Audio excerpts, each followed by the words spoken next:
Hi guys, ಇವತ್ತಿನ ವಿಡಿಯೋದಲ್ಲಿ ನಾನು ನಿಮಗೆ ಫ್ರೀಯಾಗಿ ನ್ಯೂ ರಿಲೀಸ್ ಆಗಿರೋ ಮೂವಿನ ಹೇಗೆ ನೋಡೋದು ಅಂತ ತಿಳಿಸ್ಕೊಡ್ತಿದ್ದೀನಿ. ಇದಕ್ಕೆ ಫಸ್ಟ್ ನೀವು ನೆಟ್ ಮಿರರ್ ಅಂತ ಸರ್ಚ್ ಮಾಡ್ಕೊಳ್ಳಿ. ಇಷ್ಟು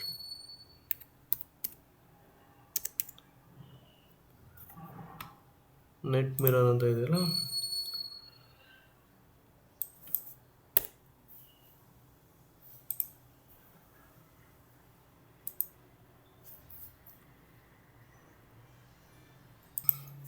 ಓಕೆ. ನೆಟ್ ಮಿರರ್ ಅಂತ ಸರ್ಚ್ ಮಾಡಿದ್ಮೇಲೆ ಇಲ್ಲಿ ಫಸ್ಟ್ ಬರುತ್ತಲ್ಲ ಹೋಮ್ ನೆಟ್ ಮಿರರ್ ಅಂತ, ಇದನ್ನು ಕ್ಲಿಕ್ ಮಾಡಿ. ಇವಾಗ ನೋಡಿ, ಇದೊಂಥರ ನೆಟ್ಫ್ಲಿಕ್ಸ್ ಥರನೇ ಇದು. ಯಾವ ಮೂವ್ಸ್ ಬೇಕಾದರೂ ಸಿಗುತ್ತೆ. ನಿಮಗೆ ಇನ್ನೊಂದು ಹೇಳ್ತೀನಿ, ಅದು ಮಾತ್ರ ಸೂಪರ್ ಇದೆ. ಇದು ನೋಡಿ, ನ್ಯೂ ರಿಲೀಸ್ ಆಗಿರೋ ಮೂವೀಸ್ ಎಲ್ಲ ಇಲ್ಲಿರುತ್ತೆ. ನೀವು ಆರಾಮ್ ಈಸಿಯಾಗಿ ನೋಡ್ಕೋಬೋದು. ನೆಟ್ ಮಿರರ್ ಅಂತ ಇನ್ನೊಂದು ಆ್ಯಪ್ ಇದೆ, ಕ್ಯಾಸ್ಟೆಲ್ ಅಂತ. ಇದೆಲ್ಲರಿಗೂ ಗೊತ್ತಿರ್ಬೋದು ಆಲ್ಮೋಸ್ಟ್. ಇದನ್ನು ನೀವು ಪ್ಲೇಸ್ಟೋರ್ಗೆ ಹೋಗಿ ಕ್ಯಾಸ್ಟೆಲ್ ಅಂತ ಸರ್ಚ್ ಮಾಡಿದರೆ ಈ ಥರ ಇರುತ್ತೆ ನೋಡಿ.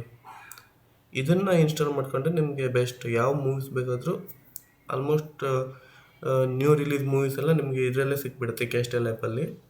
ಅದು HD ಕ್ವಾಲಿಟಿಯಲ್ಲಿ ಇರುತ್ತೆ. ಸೊ ಇದನ್ನು ನಾನು ಪ್ರಿಪೇರ್ ಮಾಡ್ತೀನಿ. ಸೊ ಇದನ್ನು ನೀವು ಇನ್ಸ್ಟಾಲ್ ಮಾಡ್ಕೊಳ್ಳೋದು ಬೆಸ್ಟ್ ಅಂತ ಹೇಳ್ತೀನಿ. Thank you. ಇದೇ ಇವತ್ತಿನ ವೀಡಿಯೋ ಆಗಿತ್ತು.